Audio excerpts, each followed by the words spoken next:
Welcome to Wednesday Night is Overbooked. Apparently, we're still on the triple threat version. Maybe baby Oba has given Ego a fall from grace and he will be unable to make it, or she was still feeding him ice chips. Who knows? Oba slammed Ego down so hard, the baby delivery happened. Right. I am your host, Joker's Voice, and let's go around the panel here. As he was Captain Duke Devil 995. Now he is just regular Duke Devil 95. To my stage right, it is our legal expert, Bradley Burnett. How are you, sir? Good. I just forgot to correct my rank. We don't need ranks here. So, except Captain of Bad Takes, but. Well, wow. Okay, we can start already. Here we go. Okay, hang on. Gotta find it. Here it is. Your ruler has arrived. Gotta grab the daddy one for him now. I know, right? Oh God, that's gonna be so good. Oh my God, that's gonna be great. And where Vince goes, "Who's your daddy?" or something like no, that. No.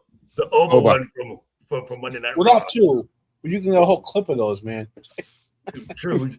And directly at the bottom is the alienated, eviscerating Terminator. It is Matt the Unbearable 73. How are you, sir? I'm doing pretty good. Good results of physical therapy for the last. I sat at the edge of the bed fully. When I work the wheelchair, get walking, and hopefully this 9 will be past me in a few months. Very good. And let's take a moment to see who is in the chat right now. We have a wrench of wrenches. Mr. Jacob Ironside has made it. Oh, look who's here. Oh my God, here he is. It is. Oh, wait. It is the master of cringe himself. Hello, sir. Brand new daddy. How are you? LeftEyeEgo. I'm doing great. Just so you guys know, this is my son. This is Ego Jr. This is the first time that he actually near me. Close. Just keep the image down. I don't want any weird trolls or whatever. Okay. Fair. I'm just saying this is my son on our rewatch of Raw last night. This is his face when he had to watch a Lyra Valkyria match. Wow. And we have the grumpy old jump master. He is in here. Thank you, sir. He made it. Yes, he did. And of course, from Huntsville, Alabama, Roll Tide, Keely Chow, Roll Tide. And oh my God, he's here early today. Mr. Roman of the Empire. How are you, sir? Good to see you. We got some other comments in here. That's right. We got folks saying congratulations on the baby. That is awesome. Alrighty.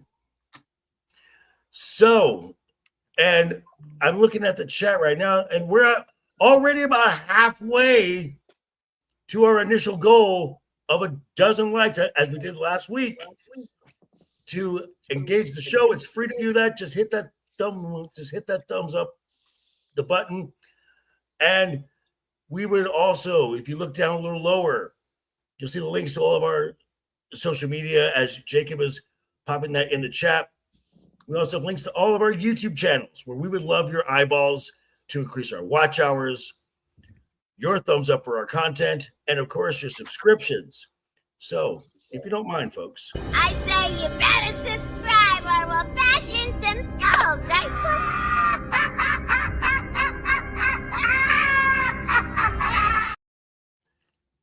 Why, thank you, Harley.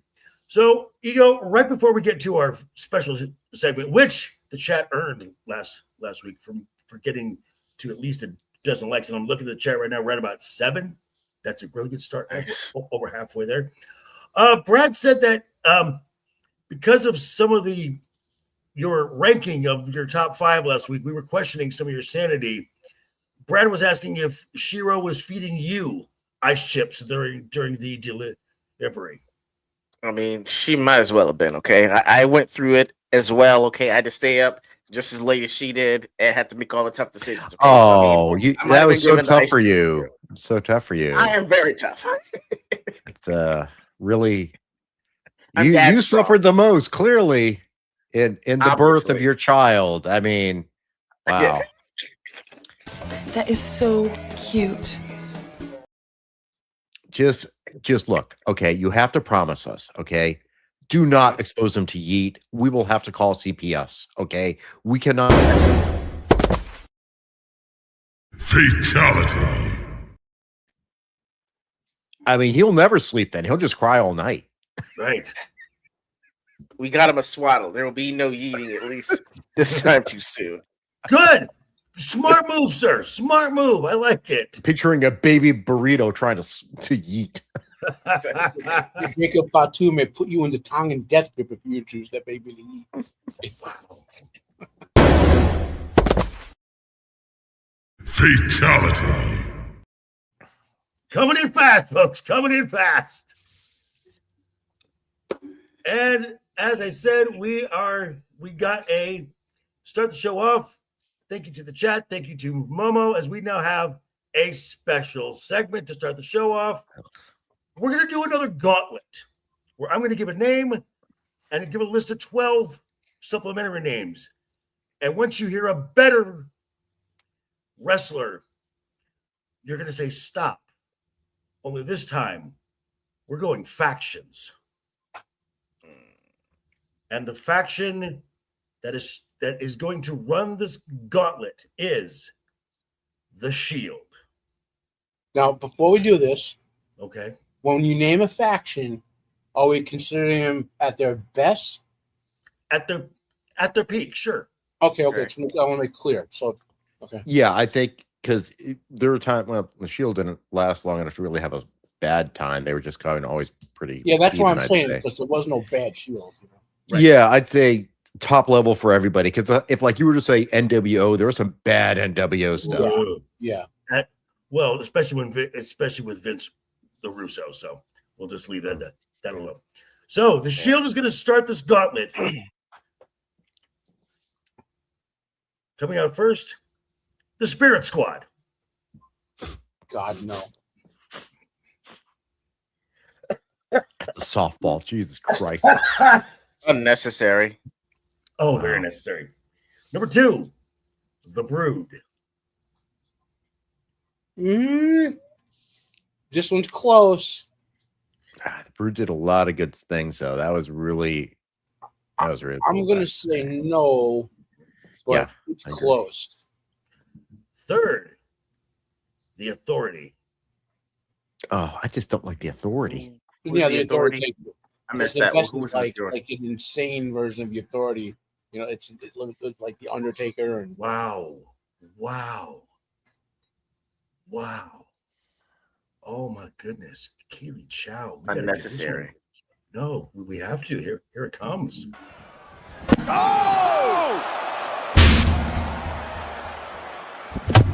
Fatality. I could watch. Yeah, that and one. if you see someone do that at a TNA show, you got to send them a fatality, dude. Right, exactly. Okay. Number 4, the Nexus. He doesn't even know who they are. Well, I was out with the Authority, so Yeah. Oh my God. 5, D Generation X. Ooh. I Uh, would say stop. I would. I think you got to stop. I think when you look at the totality, yeah, there's some bad DX, but when you look at DX in its prime, I think you got to stop. Prime DX has a tank. They just run them over. Yeah, that's a flattened shield. Ain't made of no damn vibranium. Yeah. So we're stopping at we're stopping at DX, huh? I think we're stopping at DX. Yes. Okay. Who else did we have? The Wyatts, the Wyatt family, not the Wyatt Six, the Wyatt family, the Elite. I don't know who the Elite was. Well, it's Kenny Omega. It's the Young Bucks. It's Cody Rhodes. It's a Hangman And they Page. would take the Authority too. Ooh. Next would have been the Bloodline. Yeah, they would take the Authority too. I think Matt would have stopped at our next one, full stop, the Ministry of Darkness. Oh God, yeah. They would wreck the Shield. Yeah. After that would have been over here, brother BK Sports Entertainment Show. Hey guys, I got great news. Came back from Chinatown for cardiovascular appointment, and the operation was like, all right. Well, that's good news. Thanks, dude. Congrats, man. Good news. Excellent news. Yeah. Then would have been the original Too Sweet, the Bullet Club. Yeah, You would have stopped. Yeah. Number 11, the Four Horsemen. Duh. And then the final, the NWO. Yeah, they Yeah, man. We would have stopped way before that. NWO. Yeah. Alrighty. So if we get to a dozen, at minimum a dozen likes, we will do another one of these for you guys next week. These are always a lot of fun to do.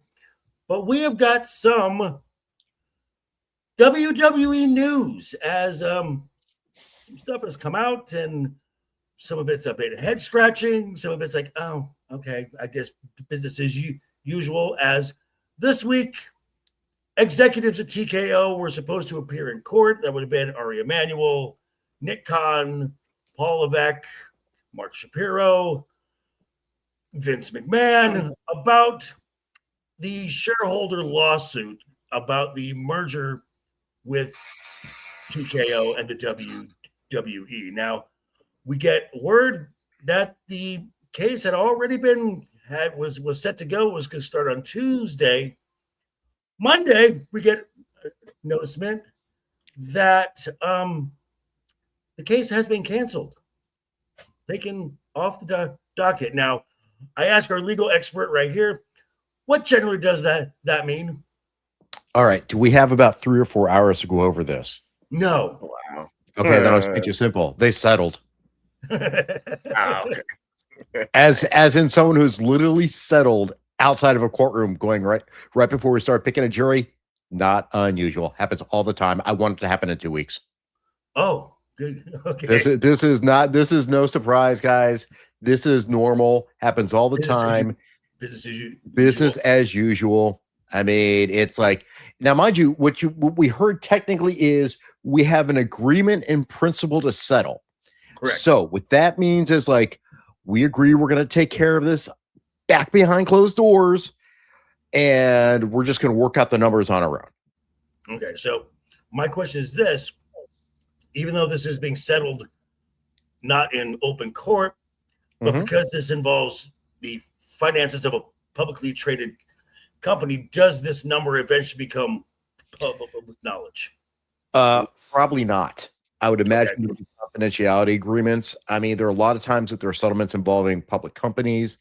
I can't imagine Disney discloses anytime they settle a case with someone who maybe dies on a property. Technically, that's never happened because that's never happened before, ever. No, it's going to also depend how they pay the settlement. If they pay in stock, there'll have to be disclosures. Yeah, if there's a stock disbursement, there'll be a disclosure, but they would probably be settlement non-disclosure agreements as to who got what. So it all depends on how it's structured, but you may get a little information, but you're not going to get a lot. Okay. The people who are settling are going to get a lot. Yeah, because and I think it would have been hard for the defense to prove their case that that TKO has been detrimental to WWE, as they've been making money hand over fist. Deservedly. That's a topic for another debate. But one of the folks who was supposed to give testimony was WWE President Nick Khan. Now, Nick Khan was recently at a sports media conference or something. And yes, and I will get to that as well. Oh, nice. Money in the Bank has been pushed back again. It was supposed to be. Yeah. This is the show. This is the show that New Orleans is getting as a makeup for Instead of- screwing them for WrestleMania. They are usually in June. It got moved to September. It got pushed back to early I'm October. going to Now. call it nothing in the bank at this point. That's gonna be awful. What is going on? I do not know. That is just Wait, that's supposed to be the Superdome, right? no. This is at the something smoothie arena or something. It's the smoothie arena where the Pelicans play. Yeah, Okay. They might not have finished repairs or something on it. You know? Well, and plus, I would not have the super. I would not host Money in the Bank in the Superdome. You're right. That's a WrestleMania event. Right. Yeah. So Nick Khan was at a conference and he was asked about WrestleMania 40. We all know what happened. And he said, the question was asked, at what point was the pushback so hard on what you guys were planning for the main event that you finally decided to pivot and go back to the original plan? And Nick Khan, with a straight face, bold face, lied and said everything that happened at WrestleMania 40 went exactly as planned. That sounds about right. Well, it's Well, a lot of it. No. I'm sorry, because the Royal Rumble, and it really had nothing to do with Cody yet. It had to do with CM Punk, because CM Punk got injured, and that took out your night one main event. It was going to be Punk and Rollins. Then they had Cody point to after he won, point to Roman Reigns sitting up in a skybox. We all saw it. Did we? Point to Roman. Is this the Mandela effect? No, this is true. This is what happened. That doesn't sound right. I don't. Then you're crazy. And then at the press conference, say, "Oh, I'm going to run it back. I'm going to challenge Roman Reigns," only to have Dwayne Johnson. Where'd it go? Where is it? Oh. Hey, Rock! Go fuck yourself! Decide that this is the year that he wanted to wrestle his cousin, and they were going to. Now, I've heard the rumor of this, maybe when Cody writes his book or something, but we also heard this on Busted Open Radio. Brian Gewirtz saying if you really knew the original plan, you would have been really upset. The rumor is kayfabe injure Cody, have him completely off the WrestleMania card completely, and have it revealed that it was Shinsuke Nakamura who did a Rikishi number on Cody Rhodes. So he did it for the what? Stop. What weird fanfic is this shit? Again, this is just a rumor that is out there. But the main event of night one, that tag team match that directly affected the main event of night two, that was never the plan.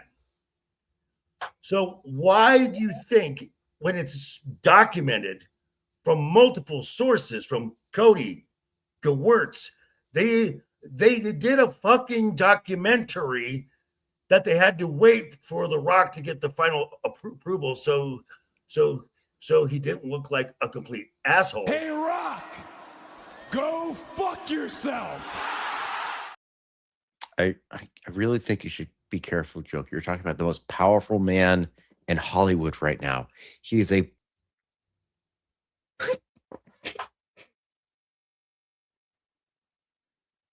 Black Adam made huge money. I thought you were talking about L.A. Quartz, the new top star in Hollywood. So, thank you.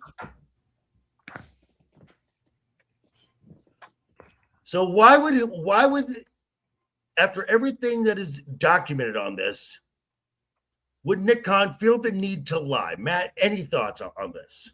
Well, I think he told a lie of omission, or it was what was planned, but when was it planned? You know, so these guys at the corporate top levels are all used to this like political speak where spin cycle, right? Yeah, and that's all it is. You know, I mean, they can't come out and say, well, The Rock wanted to do this because then it looks like The Rock has more power than the CEO wants to say The Rock really has, and you know. Anytime you hear someone who is a top level politician or corporate guy say something, you just got to presume they're half lying to you, you know. Ego, thoughts? I think that sometimes you think that you're the smartest person in the room until you realize that there are people that are also smart, and it doesn't look like you're trying to be as smart as you think you are. And with the social media age, and with documentaries, and with clips, and with documentation, and even rumors, it's like it's okay to pivot and say you were wrong, or to be like, you know what, we knew from the rip it was bad. It was just the backpedaling took a lot longer than we thought. I don't know if it's an ego thing, no pun intended, no me intended, but you know, sometimes you're not smart as you think you are. And then also when Nick Khan said that we don't pay attention to social media at all. Okay. Hashtag we want Cody. Hashtag we want truth. And you, Nick Khan, documented that you personally went to R-Truth's home to bring him back because of the response on social media. Brad, again, is this someone who's just I feel like you're not accepting the truth, Joker. I mean, he's being honest and forthright. We all know this to be true. I know. That was the biggest swerve. Remember, Cody comes out and says, I don't want to challenge. I want The Rock to do it. Like, oh, that makes sense. It's all part of Grande Americano's master long-term. Well, let's not besmirch El Grande Americano, because I think what happened in reality with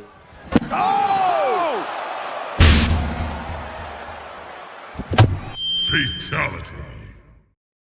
It was. I just read the comment. Holy balls! Wow! It was El Grande Americano who convinced Triple H to convince Seth Rollins to betray the Shield. You know that, right? That actually makes sense. I think it all makes sense. Grande. He came up with Plan B. And remember, Hulk Hogan was reluctant to turn heel, but then rumor has El Grande Americano visited him at the mansion, and it was some tequila. He convinced him. He also convinced him that he could slam Andre. So I mean, that was a lot of tequila that night. And I think El Grande brought a friend over to even further to convince Hogan that he had to turn heel, or else you are cursed. I mean, the guy uncurses the Knicks, and they go on a 13-game winning streak. They are down 20 points right now, so I'm letting y'all know. So wow. And they're down by 20 points. The alien is ringside Knicks seats for 72 years. But then in the Stanley Cup,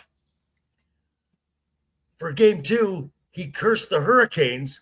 The Hurricanes lost. For Game 3, he cursed the Golden Knights, and the Golden Knights lost. Yeah, good track record so far. I mean, the curses. I mean, do we really know the depths of Danhausen's powers? I don't think we know what his power ranking is. Over 9,000, my friend. I mean, over 9,000. Okay, I mean, clearly, do whatever it is on 2K, it's very low. But what we got at WrestleMania 40 was one of the best main events of all time. We had Cody Rhodes and Roman Reigns. That was a while ago, and as we touched on it a little bit last week, right now the WWE at the top of the card has a Bloodline and a Cody Rhodes problem. Now we talked about the Bloodline. Now we talked about the Bloodline last week, and as long as there's going to be members of the NOYE family in the WWE, there's going to be something of the Bloodline somewhere. That's always going to be involved but what they're doing on Raw, basically just trying to rerun the same story, now obviously with a twist, as Jacob decided he's not gonna follow the right hand man, and basically called Jey Uso a little bitch, which was awesome. But at the other end, you got Cody Rhodes. Now, Cody Rhodes, since he won the title back from John Cena, has really had one good feud, and that was Kevin Owens. That ended at the Royal Rumble in that ladder match. God, that was a brutal match. That's a great match. That's a great match. But every feud has been basically the same thing. Cody is the golden boy. I'm being screwed. You got Drew McIntyre, Gunther, Sammy, all basically regurgitating the same thing. And this is just an overall thing of WWE just being lazy with all of this. Do we have a Bloodline and a Cody Rhodes problem? And why is WWE creative just reluctant to pull the trigger and try something new? Brad, let's start with you. Well, I think I'm not qualified to answer this because I am currently watching my 12th or 13th rerun of Star Trek Deep Space Nine. So clearly I love reruns.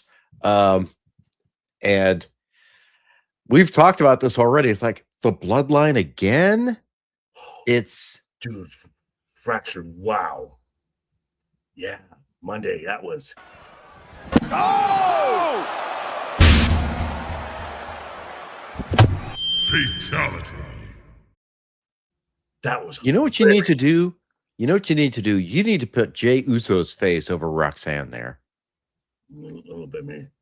You mean Stephanie? Was that Stephanie? I thought you're right. That was Stephanie. I thought it was Roxanne for a second. They're both short. Okay, so you like reruns? Go on. Oh, I love reruns. Yeah, that's what I want from a television show that is supposed to be constantly evolving. Now, Grant, look, we're always going to have the same themes, though. That's good. There will always be the same themes. Good guys versus bad guys. Heel turns, face turns. But literally, we are back to doing the Bloodline again. And it doesn't feel fresh now. Because we all know that Roman's a part-timer. He's not going to hold the belt probably past SummerSlam or something. And then he'll be off doing something again. Then he'll come back 6 months later, right before WrestleMania. So it's just like, I wonder if they're just like, you know what? We don't even want to spend our time trying to come up with a new storyline for just 5 months of Roman. Let's just try this again and string the fans along, which, with these ticket prices and everything and all the cost you have to pay for streaming to find this shit these days, you're going to start losing fans. Or they're banking on there's enough casual fans that will just eat this slop up like your Disney Star Wars, Disney Marvel fans. That's true, because look how Mando killed it at the box office. Oh, I know. It was great. I know. Huge. Ego, thoughts? It's like on the one hand, it kind of sucks because everyone grew post Bloodline. Jim was Big Jim. Jey Uso was at least called the main event. Solo Sikoa is doing his own thing with MFTs. They've got their own thing going on. Roman was always going to be Roman, and Fatu is out here being the werewolf. It was awesome. And now they're just like, hey, let's regress everyone's growth to the point where Jey Uso doesn't even wear his own merch now. I don't know if y'all noticed that. For the last 3 or 4 weeks, he has not worn his own merch. He just come out in like a black tank top. And I'm telling you what, I'd be so upset that I'm not getting a chance to wear my own merch, or the merch I have to sit and wear deals with my brother because they didn't make any other names for me outside of main event or just Yeet. Like, he doesn't even wear that. He's coming out in a blank tank top. About this Ego? No, I'm just saying that it's a step back for some. Oh, you poor baby. I'm just saying, if we came up with an individual thing for all of us, but we had to go back to wearing Wednesday nights overbooked, and that's all we could wear, we couldn't wear our own individual stuff, you'd be like, how do I get to express my individuality, and why won't you let me grow? Why can't I flap my wings and fly? It's very regressive and very reductive. Oh, first off, I thought he was going to say individuality. But I think, hold on, we need to. Girlfriend is individuality. I mean, so yeah, I mean, we need. I'm sorry, guys. We have to take a second and acknowledge something right now. This is a very good take by LeftEyeEgo. This was a legitimately good take. The baby has changed him. Is it time for this then?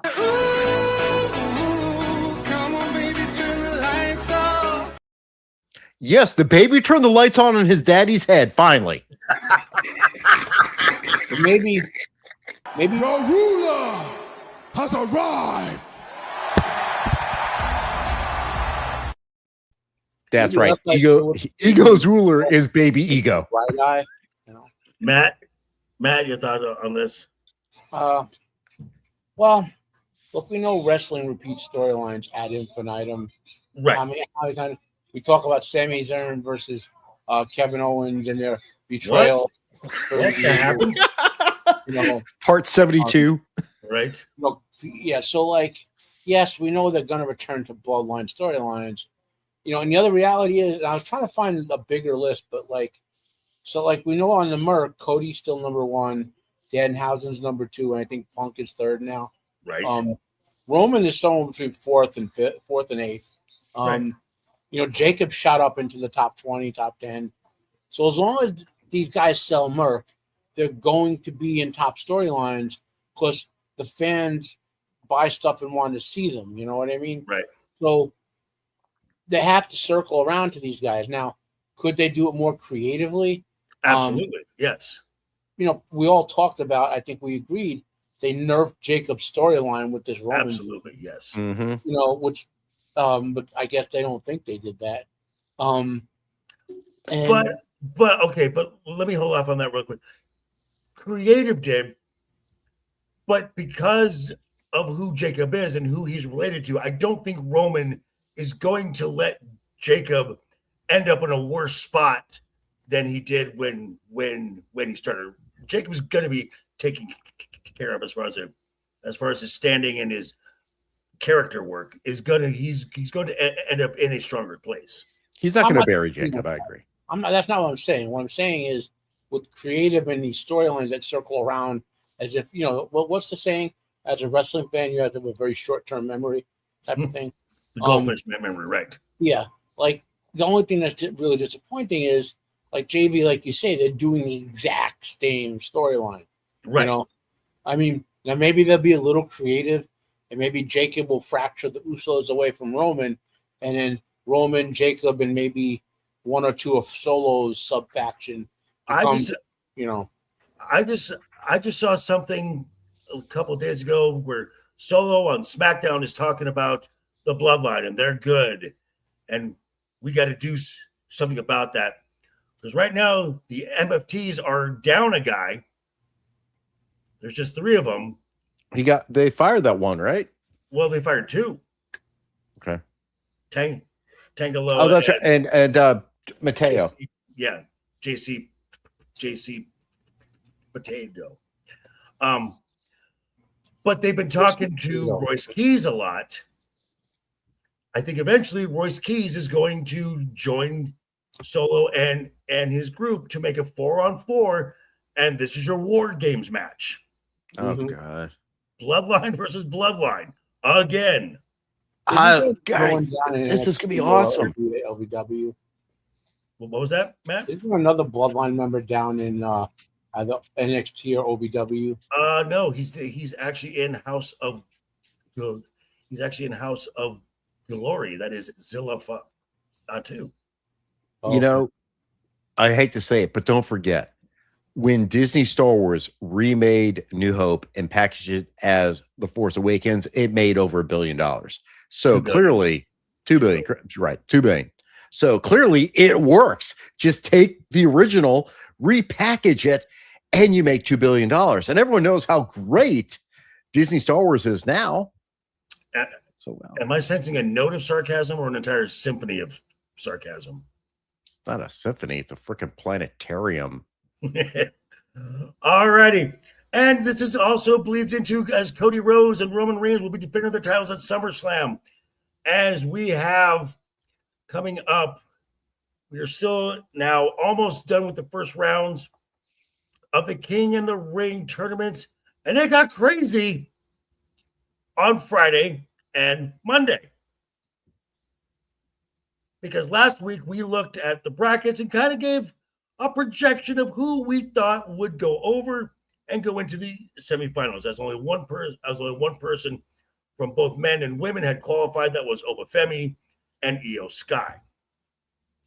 Now we thought that Io Sky would face the winner of Bayley, Raquel Rodriguez, JC Jane, and Kiana James.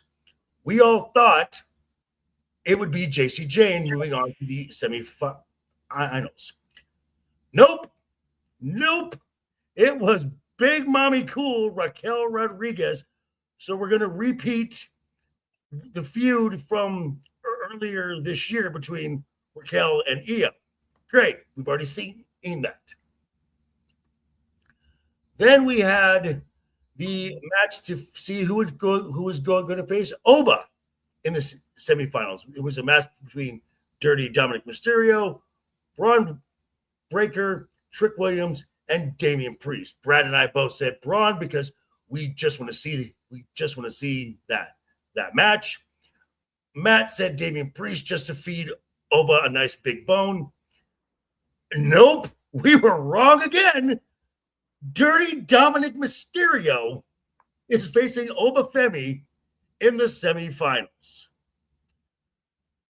And then, go on, Matt. I figured out why Dom won it. See, Oba is going to bounce him so hard back to Mexico so he can defend the AAA title at a big event down there. They're going to save on airline flights. Maybe, yes.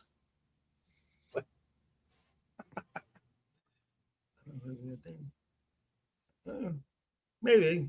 That would be interesting, definitely. And then Monday night, we had qualifying matches.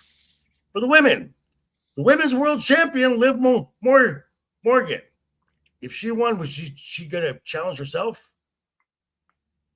No, she would have probably challenged Rhea, which, okay, great, whatever. Becky Lynch. It was also Chelsea Green and Alexa Bliss. Matt thought Alexa Bliss. Brad and I thought Becky Lynch. The women's world champion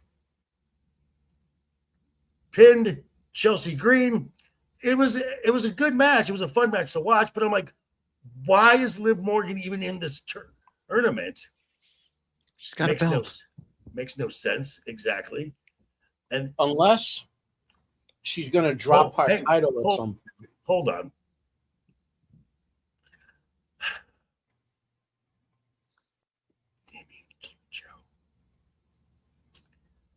Hold on. No! Fatality.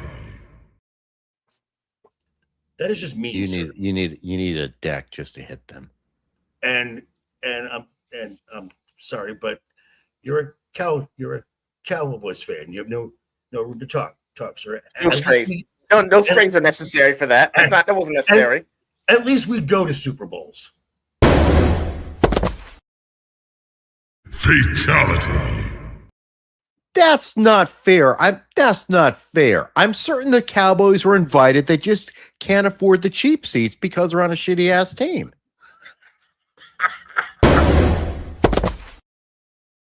Fatality. Hey, I had better fucking seats at the Super Bowl than any Cowboys had. Wow. And then we also had Seth Rollins, Javon Evans, Tala Tonga, and Ricky Saints. We thought Seth Rollins is obviously moving on to the next. We all said Seth Rollins was moving on to the next round. Nope. The young OG, Javon Evans, is going to the semifinals and awaits the winner of Jey Uso, LA Knight, Royce Keys, and Finn Balor. Now, I noticed something about all the brackets thus far. Everyone who has advanced is from Raw. Not one SmackDown talent has advanced thus far. I don't believe the WWE wants to completely bury an entire brand. So we have 2 matches, 2 final qualifying matches this Friday on SmackDown. On the women's side, it's Sol Ruka, Lyra Valkyria, Charlotte Flair, and Jade Cargill.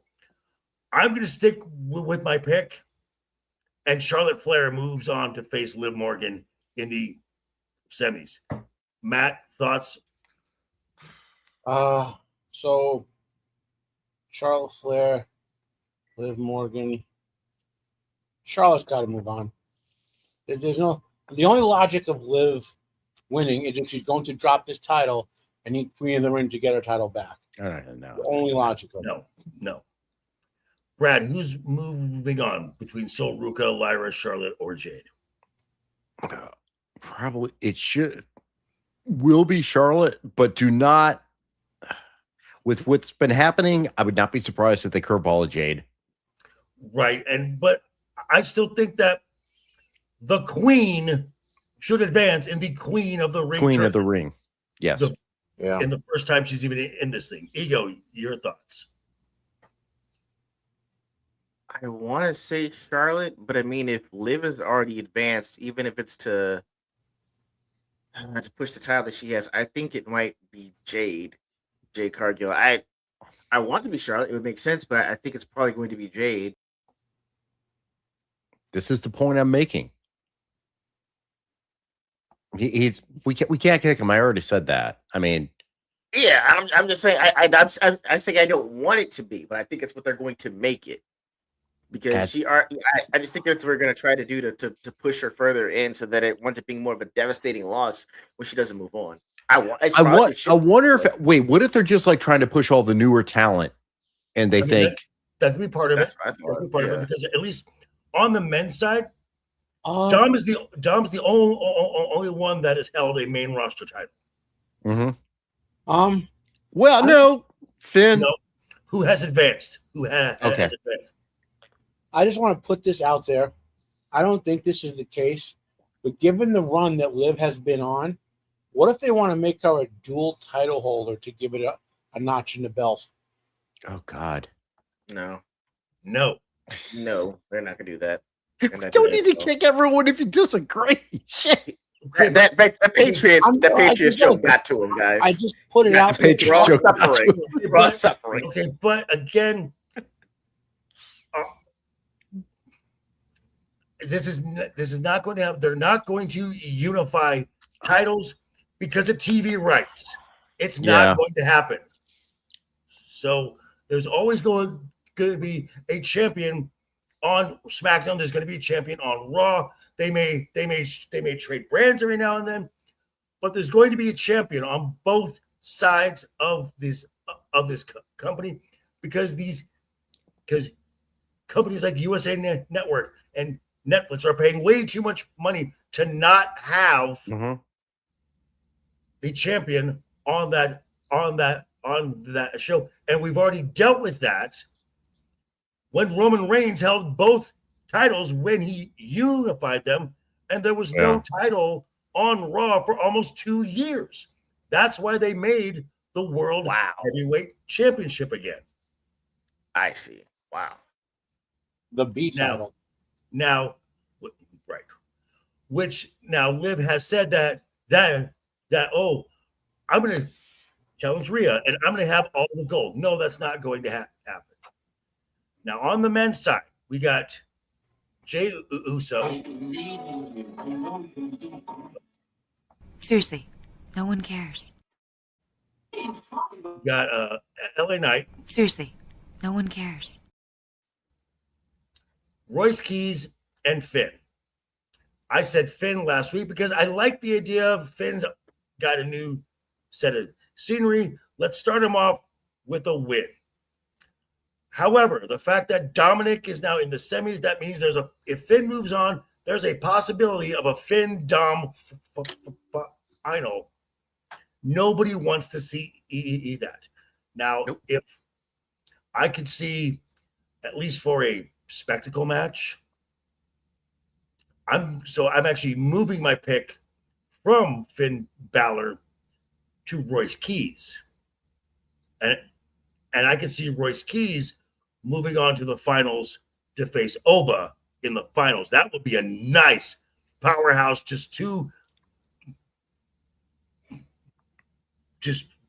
that's a meat match. I think that would be great. Ego, your thoughts? As folks, we have been sitting at 9 likes for a while. If you have not hit that like button, do it now because it's free. And then go down below, even further in the description, and look at all our socials. We have our YouTube channels where we would all love your eyeballs, your likes, your watch hours, and for you to subscribe to us. So if you don't mind, I'd say you better subscribe or we'll bash in some skulls, right?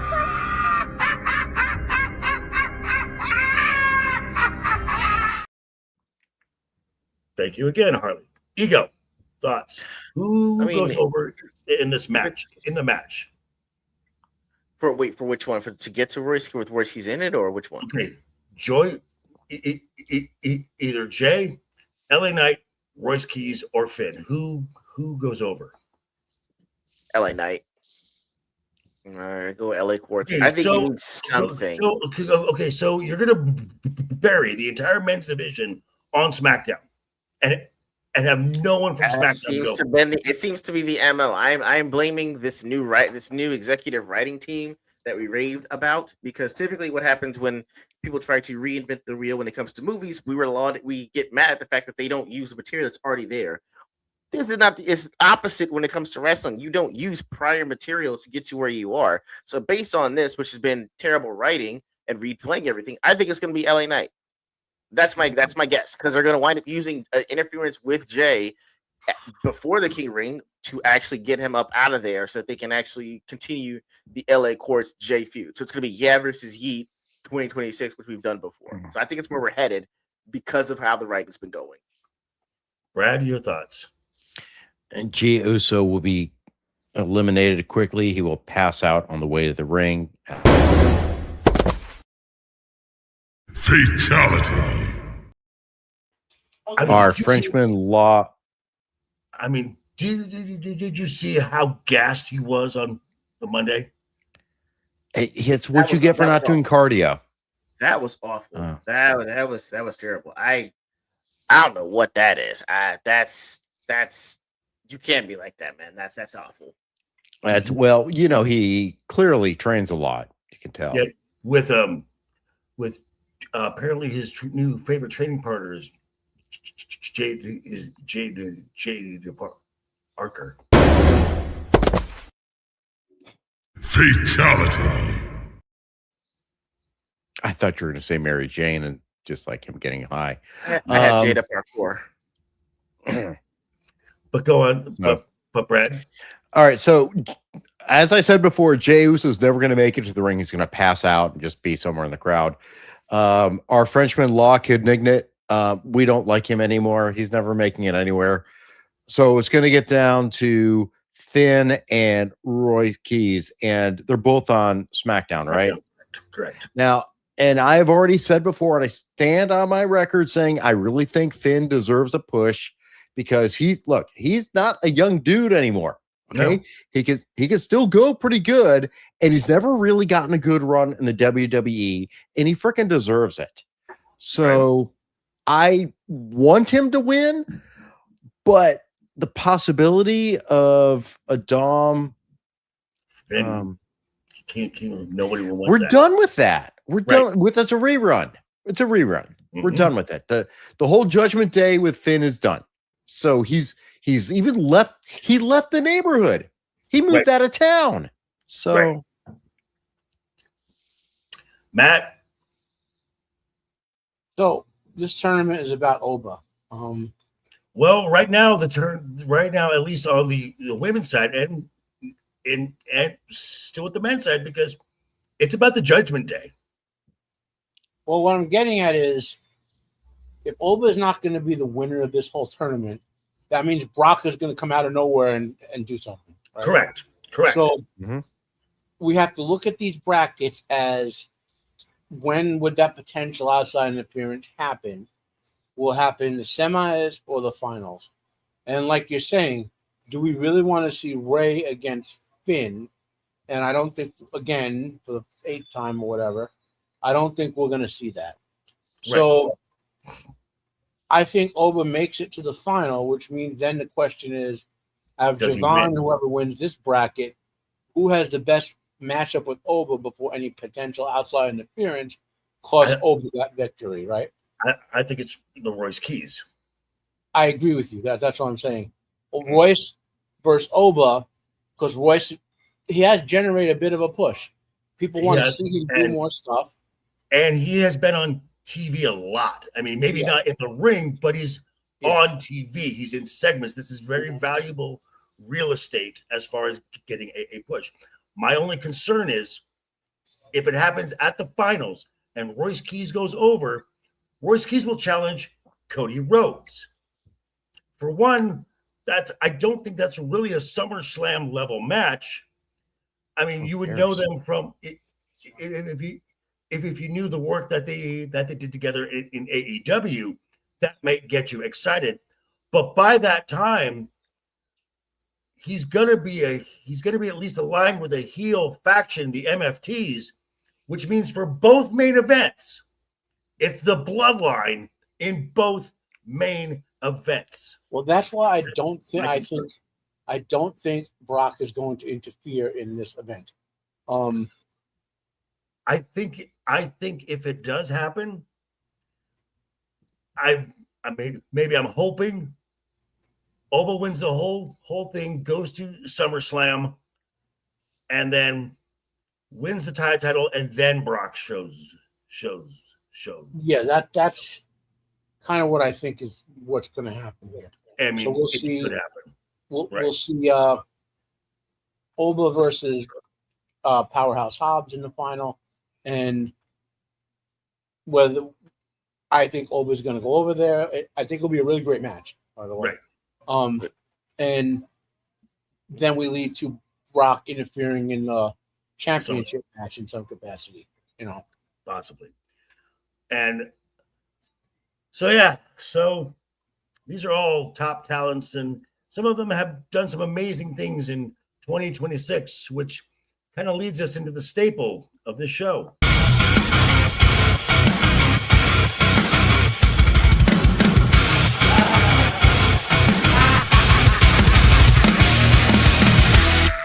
Always keep a smile on your face.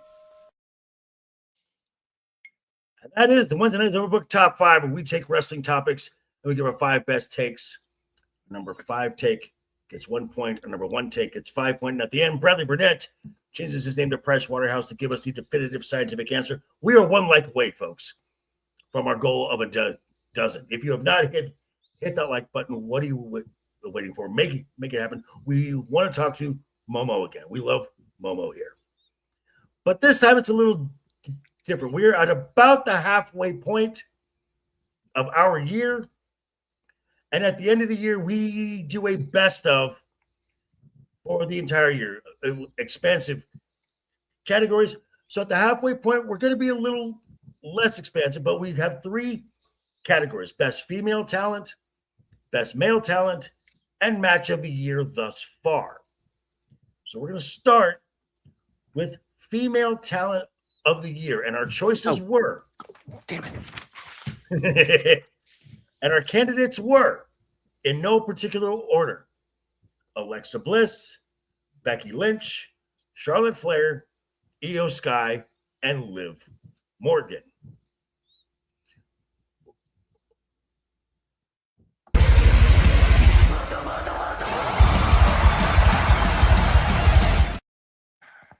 Hi, Momo. Hi there. Great job, chat. That means next week we get to start the show with another special segment. But, Mr. LeftEyeEgo, who is your number 5? Person I didn't have actually on this list until I really thought about it because of all the insanely new talent that she's put over. Becky Lynch.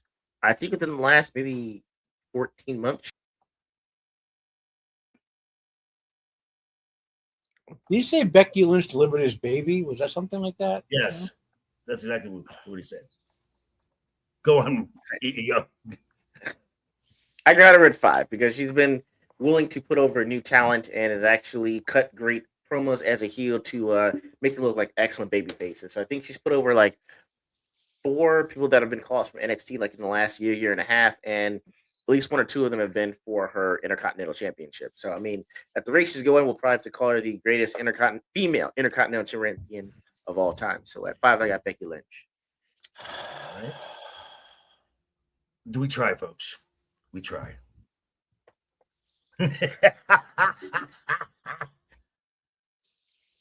So what you guys can't let one of me. This man! That's why I'm back, okay? Brad, you're number 5. I'm gonna share a little secret with you guys real quick. One of the things I learned a long time ago, practicing law for almost 29 years now, is that you're gonna mess stuff up. And when you mess stuff up, you don't try to hide it. You just because that makes it worse. You don't lie about it. You always just come out and say, look, I effed up. Let's fix it. Okay. I effed up. I thought the baby cured Ego's bad takes.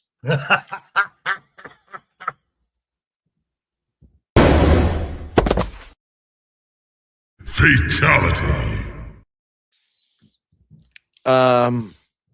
My number 5 is going to be because I personally just don't want to put her higher, and that's Charlotte. Okay. I just don't want to put her higher. Okay, that's fine. Matt, you're number 5. My number 5 is Charlotte. I think I think she peaked a little earlier. And actually stay at that level, she would be higher on my list. But she's done really good work for the most part. It's just she peaked earlier, so number 5 is Charlotte. Oh! Fatality. My number 5 is gonna shock all of you because she had a Io Sky. It's Io Sky. Is my number 5. You traitor. I mean, she started off cold. I mean, she was stuck in this tag team with Rhea where she was playing the side kick. She didn't get a Mania match, which she should have gotten. And then the Backlash match kind of got her momentum going. So it's just recently that we're starting to see the true Io Sky.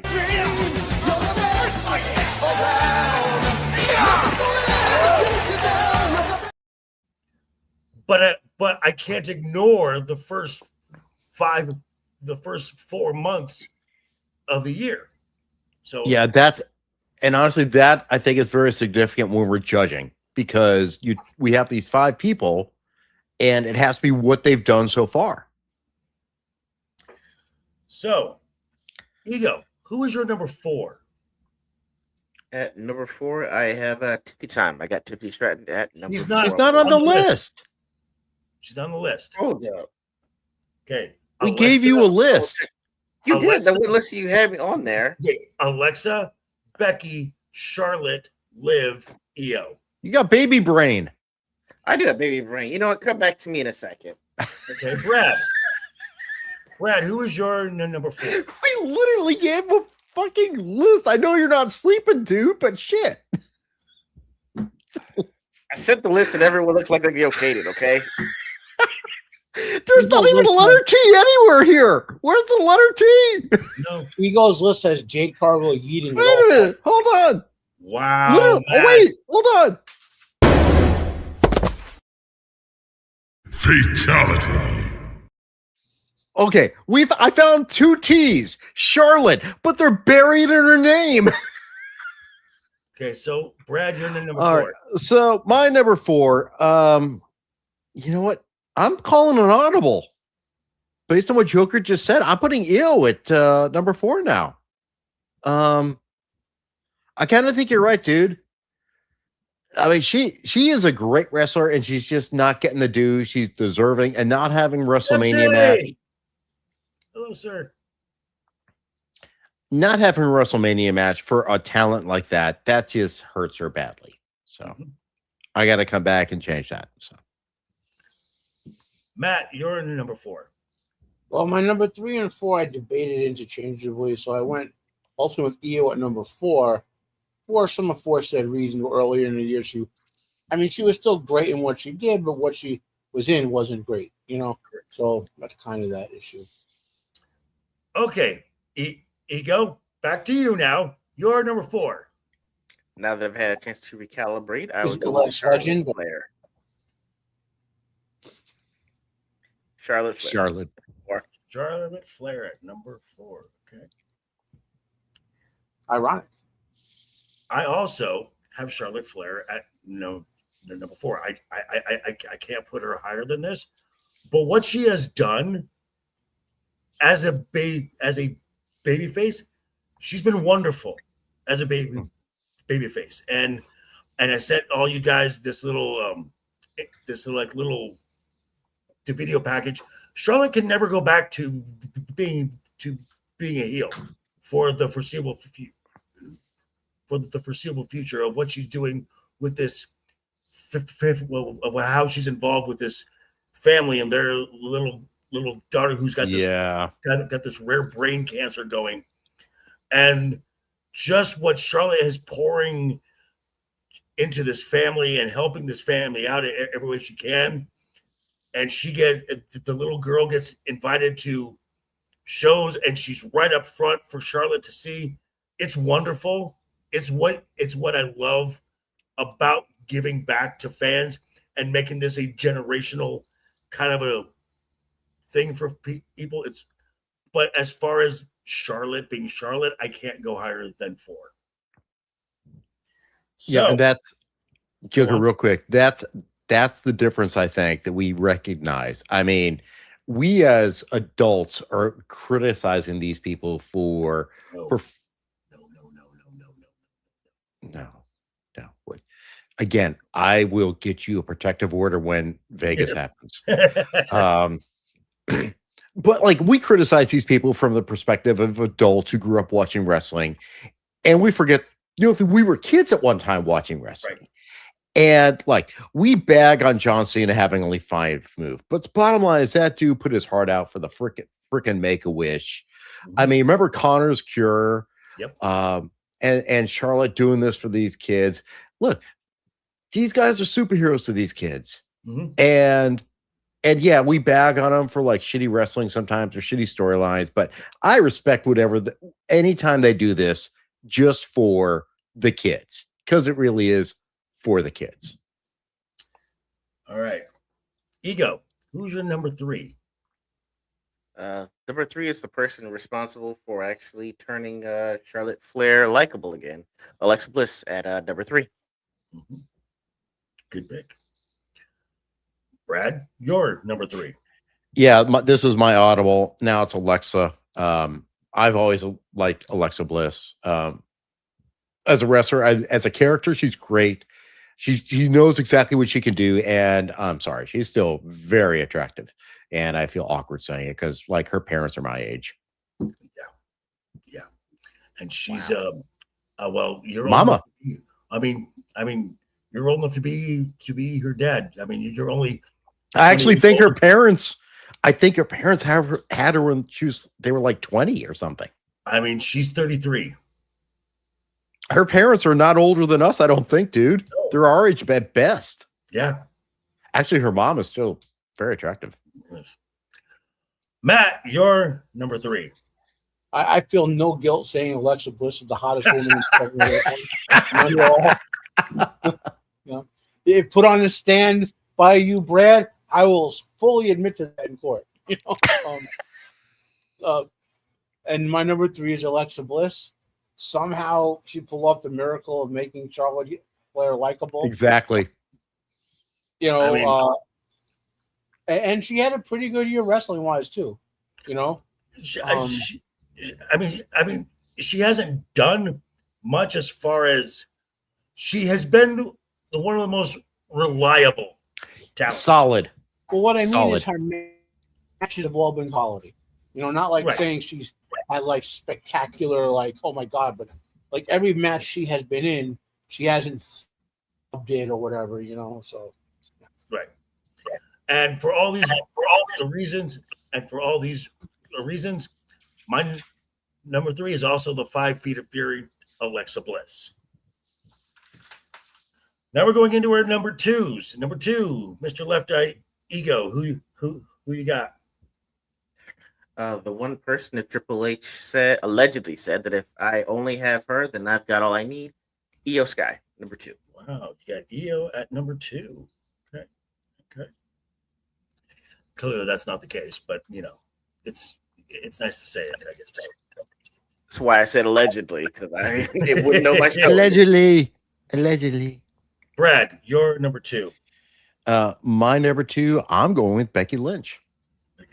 Becky Lynch at number 2. Who is, I feel sorry for Becky Lynch right now, honestly, because I've been following her on social media and her vacation is terrible.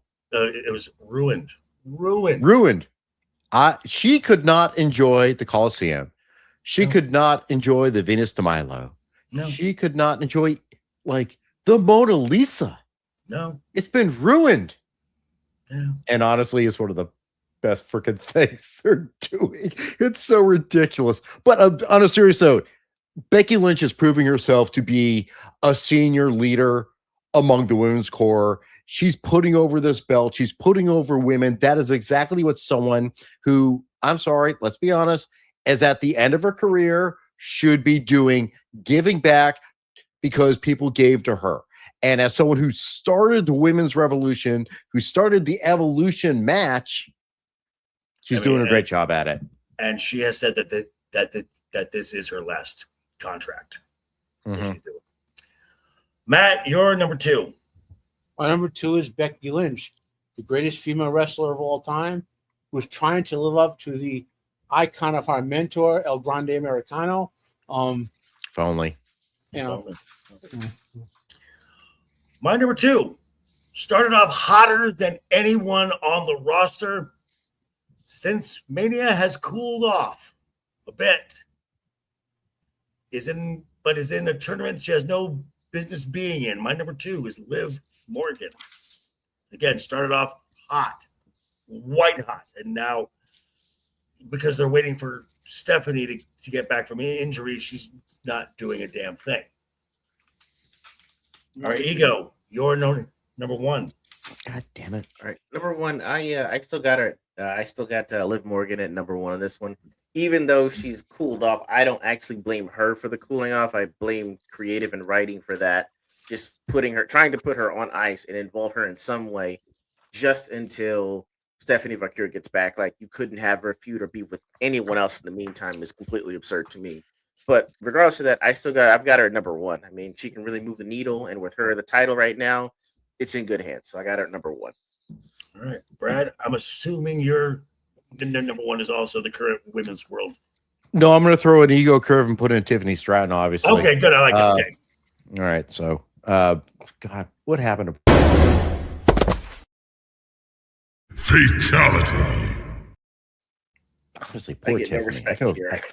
I feel you came back. You know this. Right. You guys loaded up all the jokes and saved them from last week. You didn't hear me hitting last week, dude. I was dropping bombs last week. This is absolute collusion. I just want you to know. We don't need to collude. You opened up with your bad takes. Although you are correct to live. Hey, wait, I complimented you on a take. Come on, that's big. Then you took it back. I have PTSD. I mean, Liv is honestly, I really can't believe that we are watching Liv Morgan today and thinking this is a top talent. We go back and look at how she started 2 years ago. I mean, it's like, I don't want it sounds insulting. It's like she's kind of like the Maxine in a was way. jobber. She was total jobber. And now she's like a freaking superstar.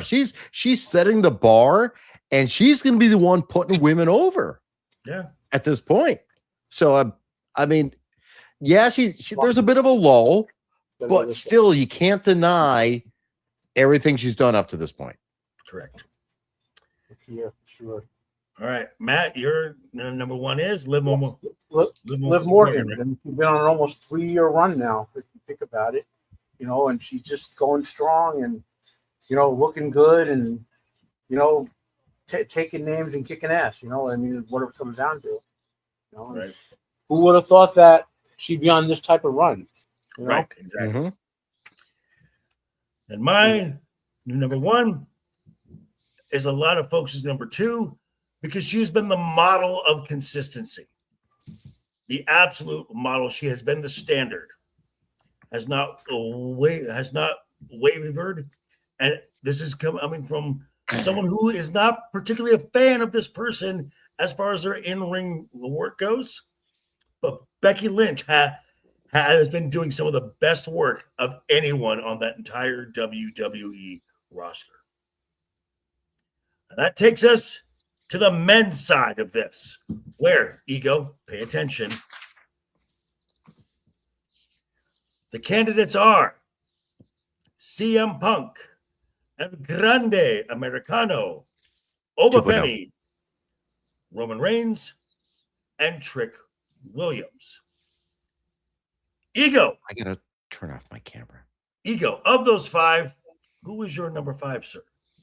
Give me a second. I need to race Jey Uso on here. I definitely missed that. I mean, I got it. Give it to him. Give it to him. I got to give it to him. That's fatality. The self-aware of it. Thank you, sir. When he jumps on the mine himself, give it to him. Yes. Number five, I got Trick Williams. Awesome entrance, fantastic on the mic. Even if you have to put it with Lil Yachty for now. But I got Trick Williams, number five. Absolutely excellent in the top five. Brad, you're the number five. Yeah, I'm also going to put Trick Williams. And honestly, I don't disagree with what Ego said, but my exposure to him has not been that much because I don't get to watch as much SmackDown, obviously. But I mean, he looks like he definitely has more of a. I think one of the guys other than Oba, the guys coming up, he could definitely have a better shot than a mid-carder, you know, better than just an IC talent. Right. Matt, you're number five. My number five is Trick Williams. He's average in the ring, but he got himself over with the microphone skills and those promos and we'll see how far I can go with it. But you know, he's still reasonably young, so he could improve in the ring. But like I said, number five, he got the promo skills got him over, you know. And I also do it with Trick at number five.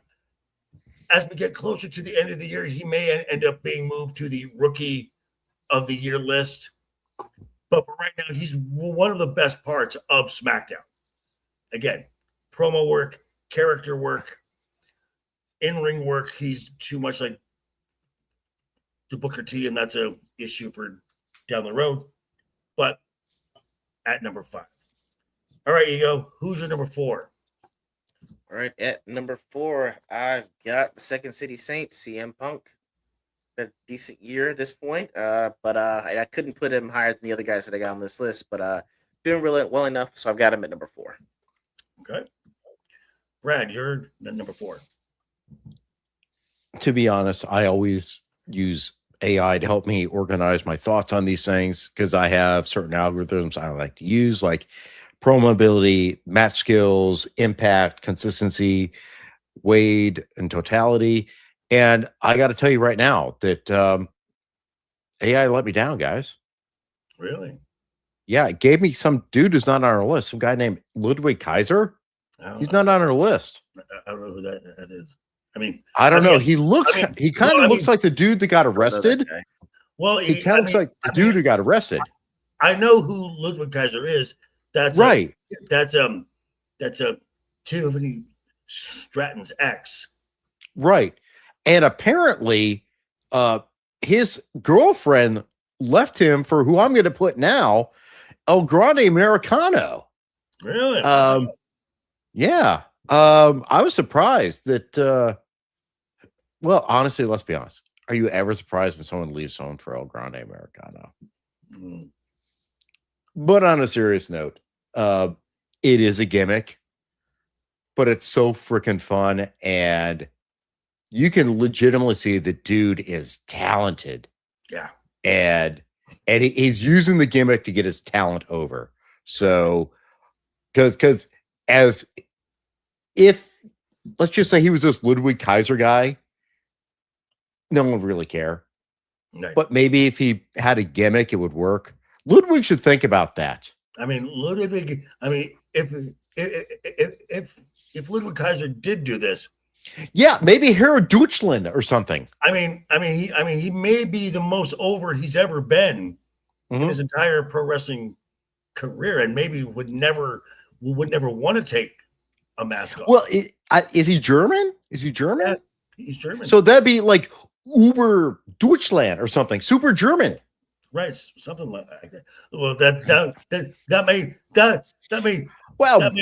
might trigger a few people saying that. Yeah, we don't want to go with certain Nietzschean common sense, maybe. Right. Matt, you're number 4. Number 4 is tried, true, old steady Roman Reigns. You know, Reigns. Never spectacular, but always, reliable. There we go. My number 4 is actually the same as LeftEyeEgo, CM Punk, for the big and I'm a Punk fan, and for the most of the year, he was on TV every week. He defended his title on TV, PLEs, didn't matter. He was carrying Raw. Post Mania, haven't seen him. I mean, I don't know when he's coming back. He's desperately needed no matter which show he goes to. But because of that, I can't put him higher than 4. All right, now it's time for your number 3, Mr. LeftEyeEgo. Number 3, I've got the tribal chief. I've got Roman Reigns. Since he's come back and did a lot of back and forth with CM Punk and at least Jacob Fatu. It's been pretty good so far. We know that it's not going to last all the year, but for the time that he's put in, I've got him at number 3. Alrighty. Brad, you're number 3. I'm also putting the OTC, the tribal chief. And he's just doing Roman at this point. There's nothing that like is dynamic or anything. It's just like, we talk about reruns. It's like, let's play our old hits. It's Van Halen going out on tour again and just, playing the best. Right. Bringing both Sammy and David Lee Roth on stage. Yeah. You got Van Halen, you got Van Hagar. Right. So, and they play the one hit wonder hits that they had, and then everyone's like, oh, I remember that, and then they go home. All right, Matt, you're number 3. CM Punk had a pretty good year, good match. I think two matches I remember at least. Mm-hmm. Good promo work is still up there. He's been well used this year, with some of the matches he's had, and he's in good shape. So apparently he's gotten jacked too. Yeah. So, and my number 3 is the OTC Roman Reigns. Middle, he is Roman. Like him or not, he is the biggest star in the entire company. Whenever he's on a show, it feels a little more important, and always put it's on a solid match. As I've said, everyone who works with him says it's a vacation working with Roman in the ring. Okay, Ego, you're number 2. Number 2, I've got the Rula, Oberfemi. At 2.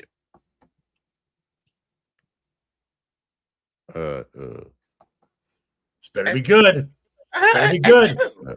I actually literally wrote fantastic. down El Grande Americano. I got him too. He's fantastic. Meteoric rise. It's been amazing. It's just not there yet. He might be number Hold one on. next year. Hold on. Not And for the winner 2020. is La La Land. No, it's Moonlight. Brad, you're number two. My number 2 is actually CM Punk. And I know he's gone now. But you got to look at what he did leading up to now. Yeah. And when you really talk about, and honestly, I was switching between Roman and Punk, and I had to give up more to Punk because Roman was coming in part-time. We got to give Roman credit for showing up and doing the promos, but Punk was carrying the belt and carrying Raw, and he was still CM Punk. I mean, you don't look at CM Punk and goes, oh, that's his pipe bomb ain't good this time. Dude knows his skill. Dude knows what he can do, and he does it every time. And the other thing is, he's got the audience. Oh, yeah. He's got the audience. When Punk shows up, he's got the audience, and he knows how to play it. And there's obviously playing it cheaply, and he'll do it cheaply sometimes, but they know he's doing it cheaply because they know who CM Punk is. All right. Matt, you're in number 2. My number 2 is the Ruler, Obafemi. Spectacular year.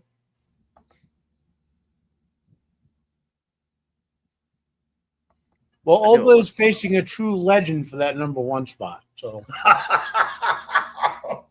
oh, we got a problem. We got a problem here.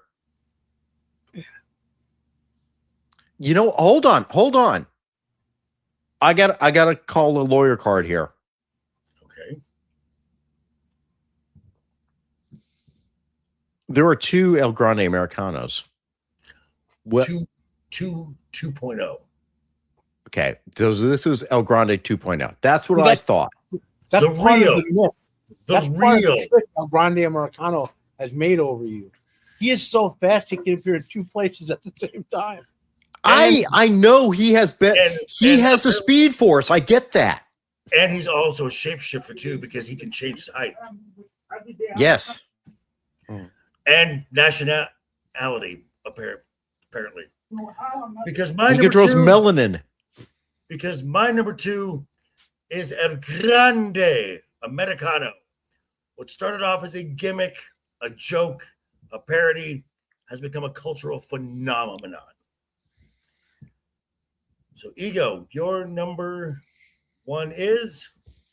Belongs to the man with the second greatest second act of all time. That's El Grande Americano. I mean, for a guy that was just being put around as, okay, this guy's just taking in for what we found out later would be Chad Gable to seemingly make a joke and a mockery of luchadors. The man completely embraced the culture. He's fluent in Spanish. He was allegedly with Tiffany Stratton, now with the announcers that's in AAA.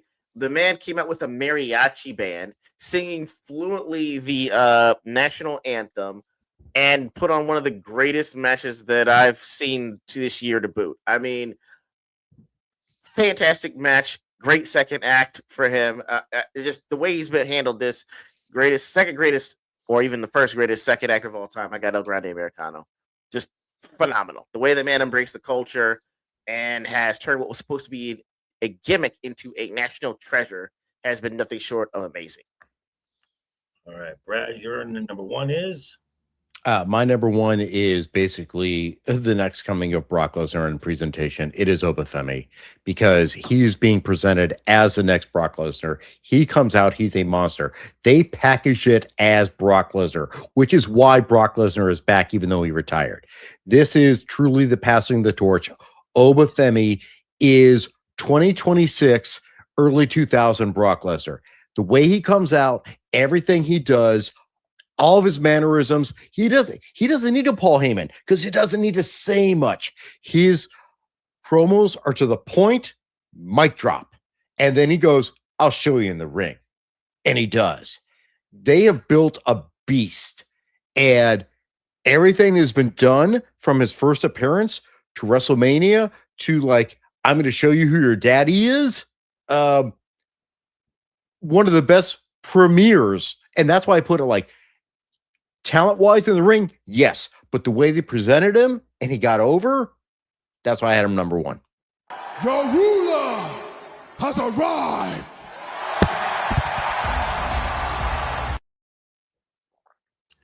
Matt, you're number one. My number one first appeared in Legend during the American Revolution when George Washington was struggling. He led an army out of he led an army out of Mexico to help George Washington repel the British from our shores.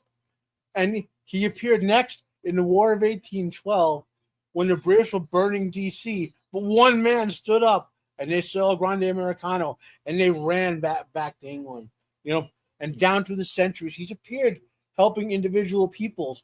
Like he helped organize the first unions in America in the early 1900s when they were being oppressed by the business owners. During the D-Day invasions, he helped Eisenhower plan the invasions of D-Day. This man is beyond awesome in every facet he puts his hand in. And he participated in the greatest wrestling storyline in the WWE.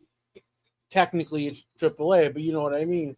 In years, it is El Grande Americano. He is so awesome. He has convinced the world that Chad Gable and Louis Kaiser were El Grande Americano, when in fact there are people privileged that he let wear his mask briefly.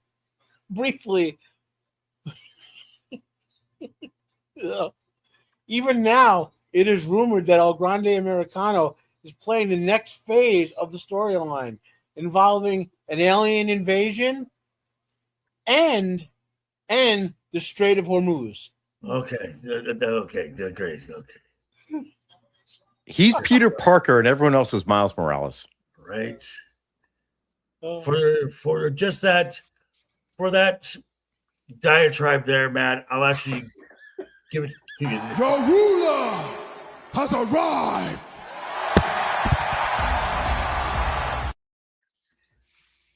But my number one, as was just shown there is not a bigger pop when his music hits in the WWE today. It doesn't matter what city he is in. That city, that crowd in France was ridiculous. They would not let him speak because they wanted to chant, "Oh, bah, oh." They want to bark. They want to strut. That strut, you see an entire arena doing this. I mean, we have seen Ego. There's proof of Ego doing it. Soon the baby will. He'll do it before the baby will do it before he walks. Yes. That may be that'll be his walk the first day of. Oh, I know what we do. Wait, guys, we got a gift for Ego. We sent him a Jey Uso doll so that baby Ego can like do the Oba finisher on it.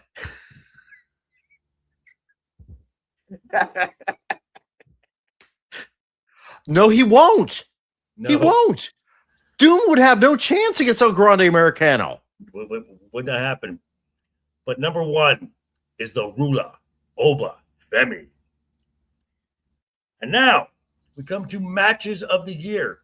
In a year that we've lamented has been pretty subpar as far as premium live events and stuff. There was actually 5 matches that actually were pretty damn good. Didn't happen until April, but it took them. You got to warm up the car sometimes, right?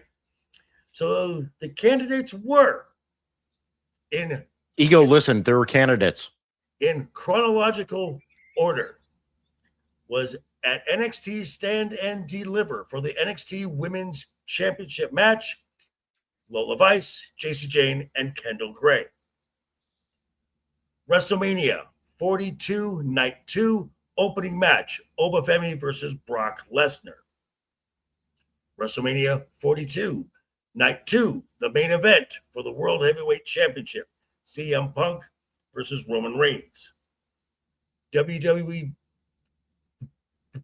Backlash, Io Sky versus Asuka, and AAA Noches de los Grandes, mask versus mask. Ego, what is your number 5 match of the year so far? Number 5 was my introduction to the mall. I've got the JC Jane versus Lola Vice and Kendall Grace stand and deliver. It was good introduction. I just want to see what it looks like with a little bit more exposure now. It's going great so far. Just want to keep up and see if they wind up at least one person on this list winds up making it higher than number 5 for next year. And Kendall Gray is awesome. Kendall Gray's pretty good, yeah. Brad, you're number 5. My number 5 is also going to be the NXT match. I went back and watched some of the highlights. It looked good. But when you put it compared to everything else this year, yeah, I understand why we picked this is why it's here. But compared to the others, I have to put this lower. Okay. Matt, you're number 5. Again, NXT match showcasing three potentially great future talents for the big leagues. That's my number 5. Mine number 5, because it's short. This was the shortest match of all of our picks. Obafemi versus Brock Lesnar. It went less than 5 minutes. So great match, but you blink and it's gone. Ego, you're number 4. All right, number 4, I've got WrestleMania Night 2, Roman Reigns versus CM Punk. Great conclusion to a decent feud, and went the way we thought it was going to go with Roman coming out on top. But mic work was fantastic. But I've got number 4. Brad, you're number 4. My number 4 is Oba and Brock. Same reason that you had Joker. It was really short, but I think the most significant thing about the match is just how it put Oba over. That was what the match was all about. It was never like we knew this wasn't going to be a match like going 20, 30 minutes. It's just going to be two big guys slugging at each other. And eventually, Kong or Godzilla is going to knock one of the other out. Correct. And for what it did, it told the story it needed to tell to push Oba forward. Absolutely. Matt, you're number 4. The only reason it's not at 1 higher is because I like the match more than I like the storyline. So it's Punk Roman. Roman. Mine and number 4, stand and deliver for the NXT Women's Championship. I've been impressed with JC Jane this past year. All the work she's done down there. Kendall Gray's amazing. And add Lola Vice in there, okay, whatever. But that was a solid triple threat match, and those girls were absolutely amazing. All right, so Ego, you're number 3. Oh my God. Number 3, I've got the conclusion to the beef. Io versus Asuka at Backlash. Would have been great to have Kyrie there to fully close it out, but I mean, that's the best we're going to get. It was still a great match, and Io, like Gunther, is incapable of putting on a bad match. So got that at number 3. All right. Brad, you're number 3. Just quick point. Knicks are down by 20. Woof. Jesus. Wow. I also have Io and Asuka. It was great. It was great seeing them. Again, yes, this is Murderer's Row. These are all the great matches we've seen. It's so difficult to choose. And honestly, for me, it's just slightly less than a story. I know the story they were telling, but it's slightly less because I'm like all about story. So I think this one was just slightly less than the ones I have ahead. All right, Matt, you're number 3. My number 3 is Oba Brock at WrestleMania. Would have been higher, probably number 1 on the list, but Brock coming back, the storyline just there was an incredible storyline going into this match, and I felt Brock coming back and surprise, I'm not really retired, took away from the storyline, so that's why it's number 3 and it's number 1. All right. My number 3 is the main event of WrestleMania 42, CM Punk and Roman Reigns. My bottom 3 are all very WWE formulaic The matches, they're all good, but they all follow the WWE formula, as my top two do not. Which brings us to our number twos. Ego, your number two is? Number two, you're right. It was kind of blink and you'll miss it. I mean, if you were able to stare long enough, you got a great match. Oba versus Brock, WrestleMania Night 2. Fantastic. It gave us everything we were looking for. Even if it was a work on that retirement, I mean, it was so much emotion put into that, and there's so much emotion leading up to Really? it. So when Brock Really? quits, it was Jesus fantastic. Christ. Really? Show? Really? Really? Yike. Wow. Yike. You are a Cowboy Boys fan, sir. Glass houses, sir. Drive-bys. Jesus, that's rough. Catching strikes. Brad, you're number two. I got to go get some Kevlar just in case. I'm going Punk and Roman. Again, I don't disagree when you say it's formulaic, but it was still good. It's still good. And the other thing here's the other thing. 33 minutes. I mean, that's halfway to an Iron Man match. We don't get that much these days, guys. So give it to two dudes in their 40s. Right. Who are going 30 minutes and telling a physical story culminating their feud. And we knew it was going to be Roman. Honestly, I still wanted Punk to win. I still wanted to see Punk. I'm old school. I remember the summer of Punk, and it's just like you want to see him holding up the belt at WrestleMania. Just like, I know he's an asshole in real life, but the mystique, the character, he's got to give it to the character. So, but it was a well-told story in the ring. Yes. In the ring, a well-told story, because whatever they are, they work professionally and know how to tell a story. Matt, you're in the number two. My number two is Io versus Asuka. Spectacular match.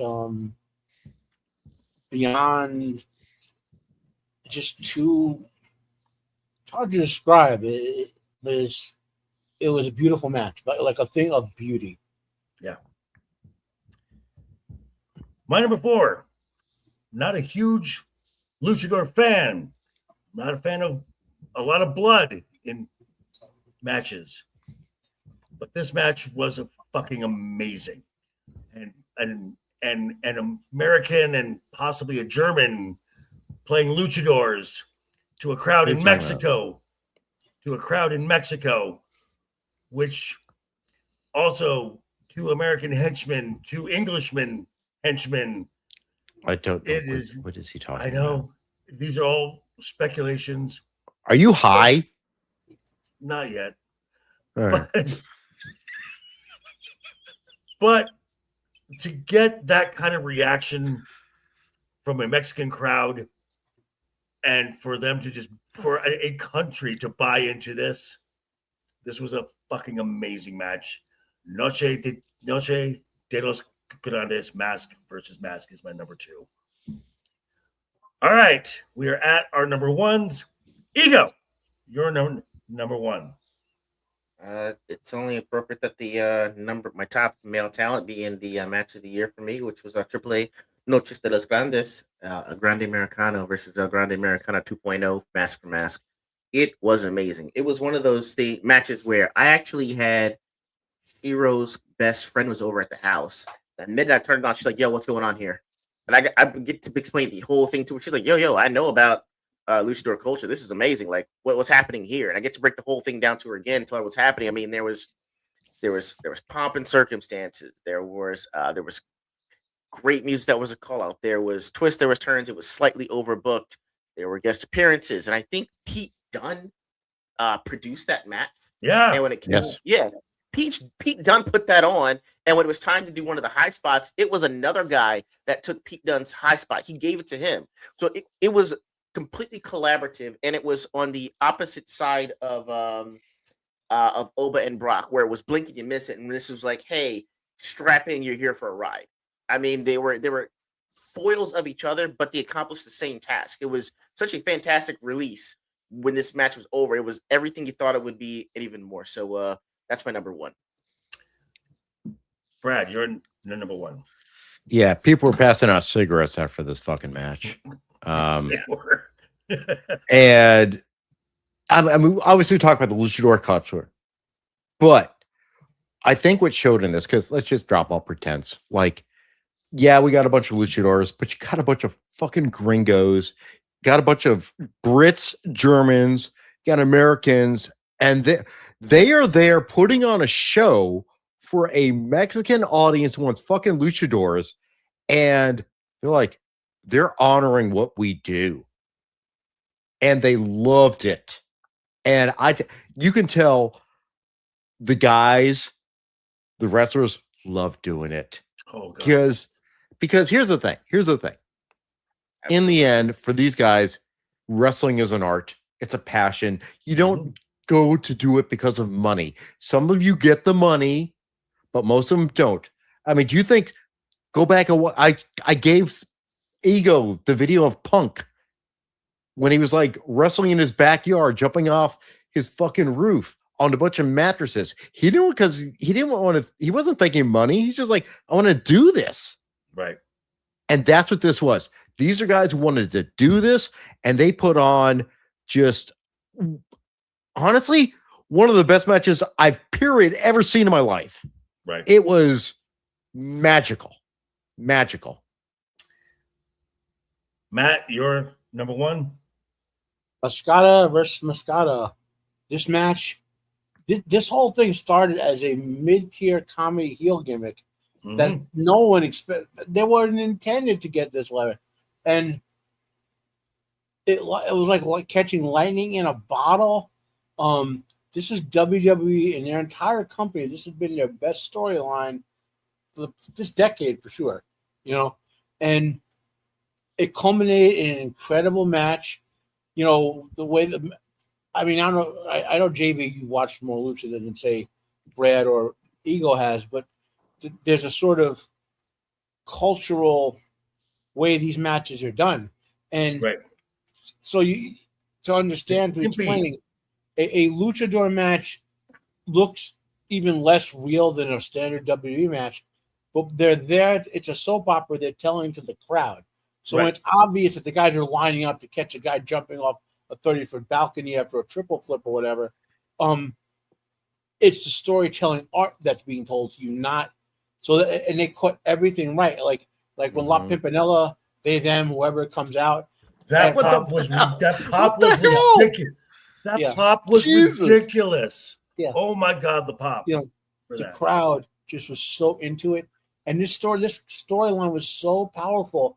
It rode up into what's considered the higher levels of WWE's Raw and SmackDown and all that. Yeah, like it wasn't intended to that, but it did.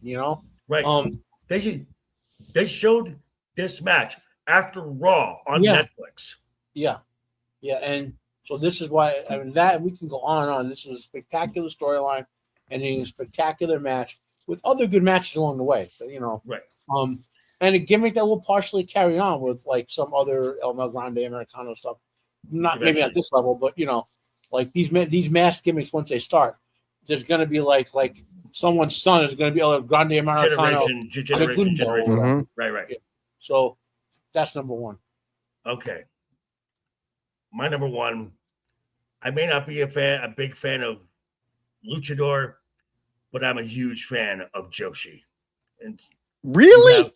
I know I know, shocking. Holy wow! What a reveal! I know. You would have never thought that I'm a fan. You should get some merch. I might have a couple of things here. I mean, and the fact that we as WWE fans don't get a chance to see a Joshi match a lot. We assume that it's all flips and dives and whatnot. It is mat based. It is hard strikes. It is technical. And when you have two of the best going at it. Yeah, the storyline got fucked over. It would have been more emotionally satisfying if Kyrie was there. But the work that Io Sky and Asuka did in that ring to make up for the shitty booking that they had, they basically put on a show. And I take it as almost like the Dudleys, Edge and Christian, and the Hardys top this. You can't touch us. We are on another level. Io is on another level. Io is levels above everyone. If you've seen anything she has done from Stardom, from Marigold, in Japan, if WWE was to take the leash off of her, no one would touch her.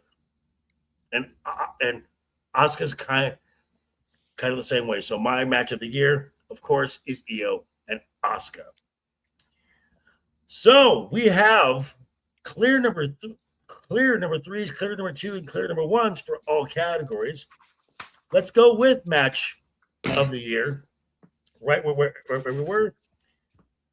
And Mr. Price, the Waterhouse, what is our 3, 2, and 1?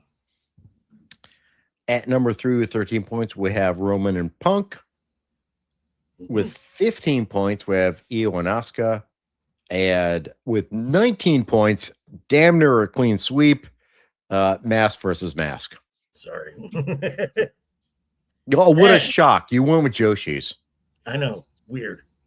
Never expected that. For male talent of the year. Oh, thank God you did that. I thought you'd be sexist and put the women second to men. No. All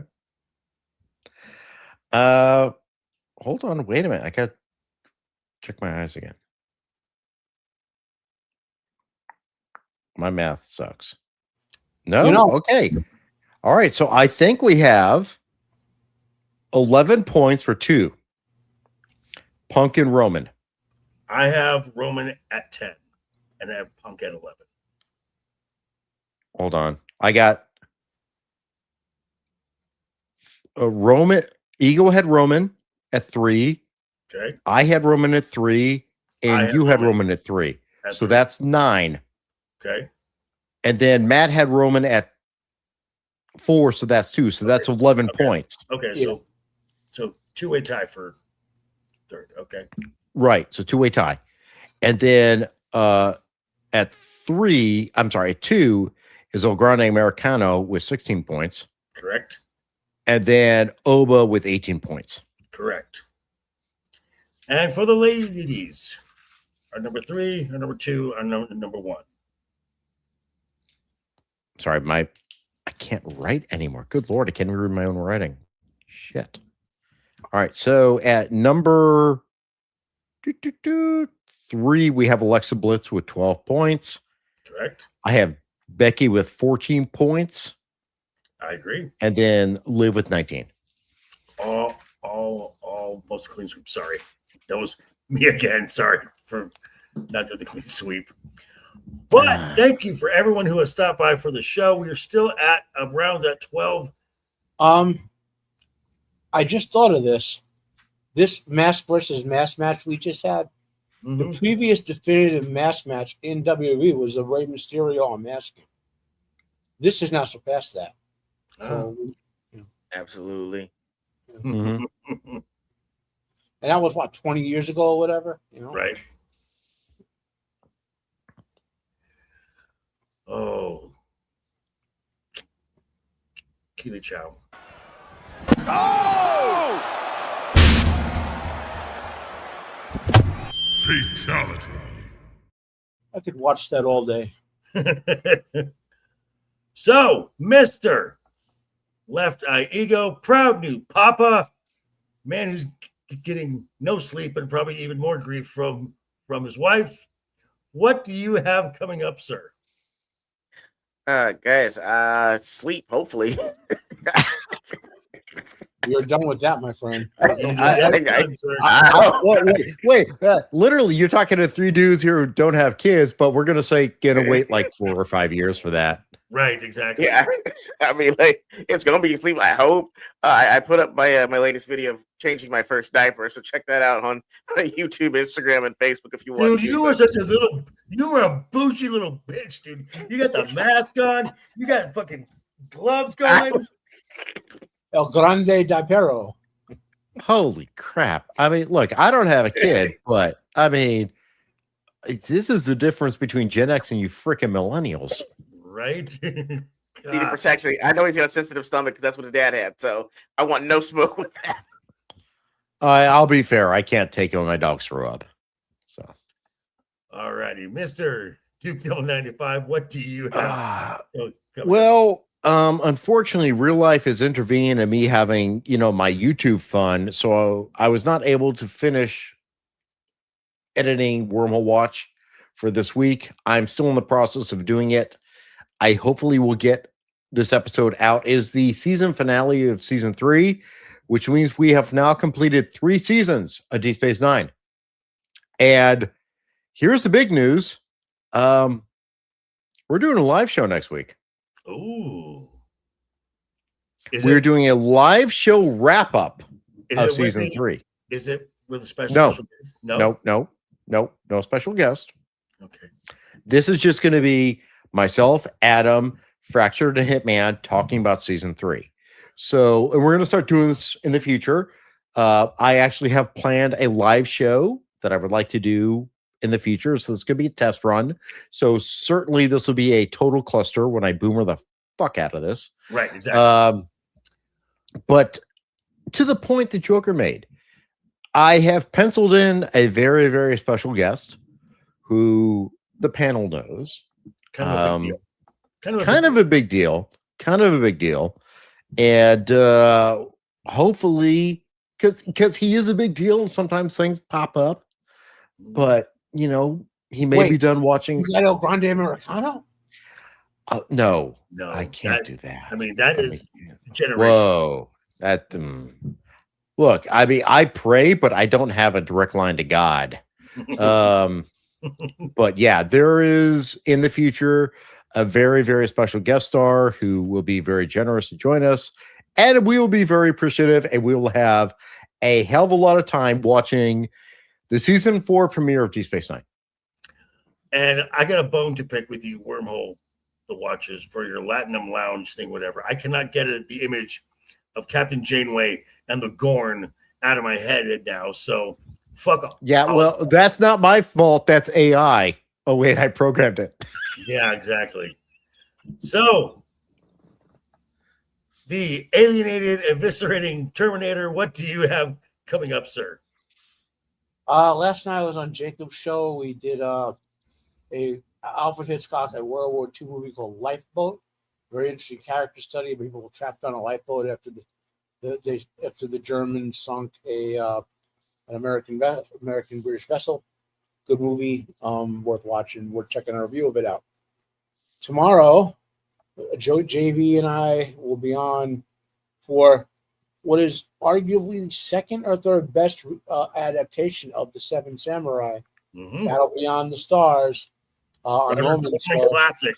Oh, yeah. Wow. Battle Beyond the Stars? Shit.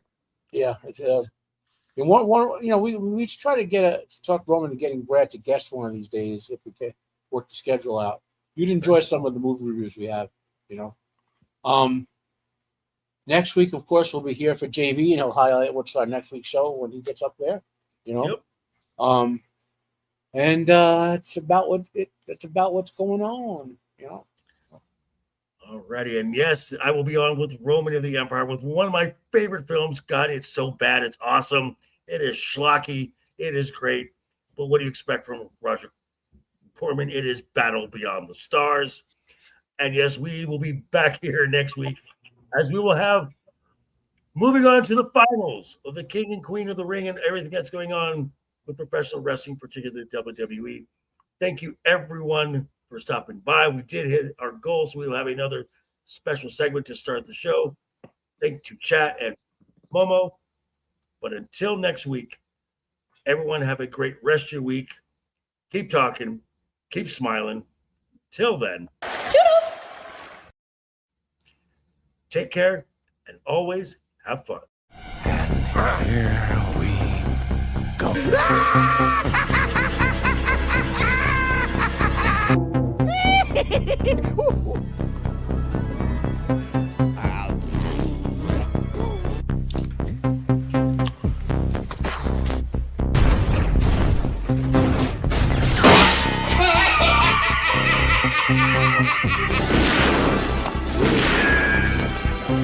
Is like gravity. All it takes is a little push.